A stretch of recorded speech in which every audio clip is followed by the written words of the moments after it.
A resposta dos sindicatos à ideia de reforma trabalhista na entrevista do dia com Maria Lídia Flandoli. Entrevisto Arnaldo Mazei Nogueira, professor da PUC de São Paulo e pesquisador de relações do trabalho. Obrigada, professor, por estar conosco. Bom, professor, o presidente Michel Temer tem expressado o empenho em promover as reformas, tanto trabalhista como da Previdência. A reação de muitos dos sindicatos foi imediata. Essa é uma reação por temor de perda de direitos conquistados a duras penas. Eu começo perguntando para o senhor se esse temor faz sentido, se tem base na realidade.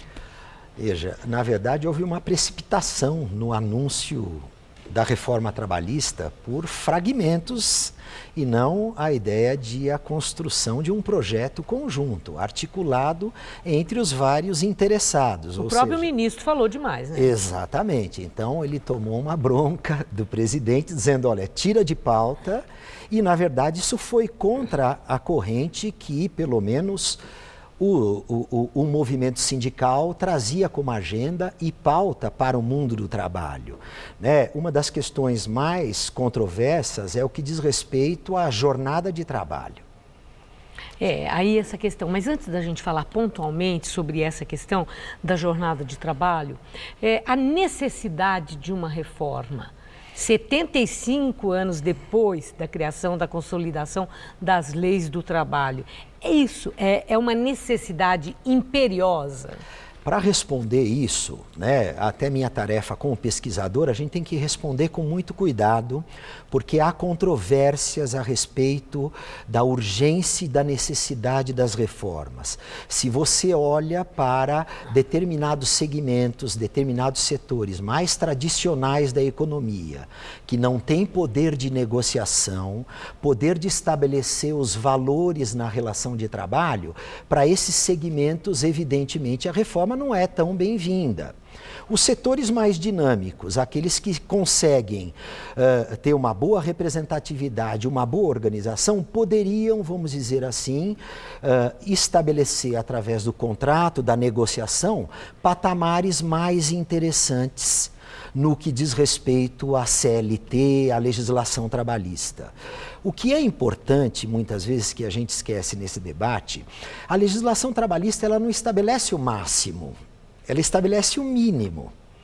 Então, muitas vezes, se você quer ir além, você tem poder de negociação, você pode estabelecer novos valores. Não é perda de direito. Exatamente. Então, muitas vezes, eu acho que falta um pouco do debate, o que seria o Código de Trabalho, né? E o que ele deveria garantir para se proteger o emprego e o trabalho das pessoas. E nesse momento isso é crucial, né, Maria Lídia? Não é verdade? Certo. Agora, professor, o senhor tocou na questão do aumento da jornada de trabalho. E esse aumento seria, já foi negado pelo Temer, mas para 12 horas. Aí eu pergunto, essa é uma proposta inaceitável? É como eu disse, na verdade vem contra a corrente do que as entidades sindicais em comum acordo demandavam em termos de mudanças urgentes e que teriam um impacto favorável, segundo o nosso entendimento, a respeito do emprego, que seria a redução da jornada de trabalho.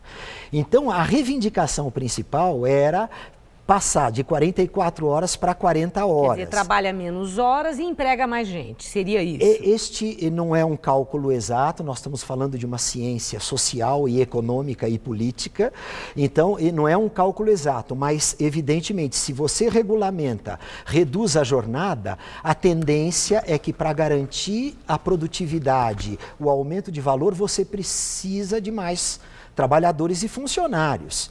E o que nós estamos vendo exatamente é que diante da tragédia do emprego, da tragédia do mercado de trabalho que nós estamos vivendo agora, não só com o número elevado de desempregados, mas subempregados, desistentes já da procura de vaga, nós precisamos ver medidas concretas que reativem o emprego, porque muitas vezes, mesmo com alguma recuperação econômica, o emprego talvez seja o último a se manifestar. Então, evidentemente que nós temos que trabalhar um pouco mais nos diversos agentes e diversos setores. Que medidas poderíamos tomar para aliviar, pelo menos para esse final de ano, uma certa recuperação do trabalho? O ministro Henrique Meirelles falou que a terceirização pode ajudar a melhorar o ambiente dos negócios. E que pode ser, eu quero ouvir do senhor, se de fato a terceirização pode ser uma saída para melhorar o ambiente de negócios e, consequentemente, reverter o desemprego. Todas as pesquisas que nós fazemos, há várias formas de terceirização, mas a terceirização, sem dúvida, alivia o ambiente de negócios, mas prejudica o ambiente de trabalho.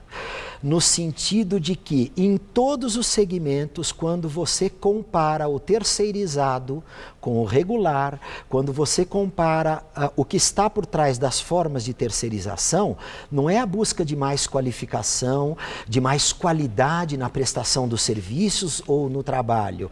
É realmente o fator redução de custos. E por este motivo, a terceirização é muito controversa e polêmica porque ela acaba precarizando o trabalho, reduzindo direitos, reduzindo salários. Então, é óbvio que para o ente empresa... Mas parece uma tendência. Bom. De alguma forma, ela já vem acontecendo e ampliando. Muito bem colocado. Isso pode ser irreversível? Pode ser... se é uma tendência... Parece, não sei se é. Se é uma tendência e você tem comprometimento com o bem-estar, com a redução da desigualdade, com a proteção ao emprego, você pode fazer contratendências. No sentido, o que eu diria, não é evitar a terceirização e proibir a terceirização, não se trata disso. Quer dizer, o problema não é a terceirização, é através da terceirização direitos não serem contemplados, respeitados. Exatamente. Há categorias que, se a gente conhece, que procuram trazer os trabalhadores terceirizados para o mesmo patamar dos trabalhadores regulares. Então, eu acho que essa até é um trabalho forte para os sindicatos de representarem também, de alguma maneira, ou colocar nas pautas de negociação a melhoria das condições de trabalho para aqueles que são terceirizados. Porque muitas vezes os sindicatos também lavam as mãos. Não é da minha categoria, não é da minha categoria, deixa para lá. O mesmo pode acontecer com o desempregado. Porque a terceirização também pode esvaziar e fragilizar sindicatos. Aí é um mecanismo de defesa deles? Exatamente. Então, quer dizer, nós temos que tomar cuidado, porque hoje já chegou a quase 25 milhões do mercado de trabalho que são deserdados e não representados por ninguém. Então, eu tenho a impressão que é preciso se preocupar com isso com uma reforma trabalhista.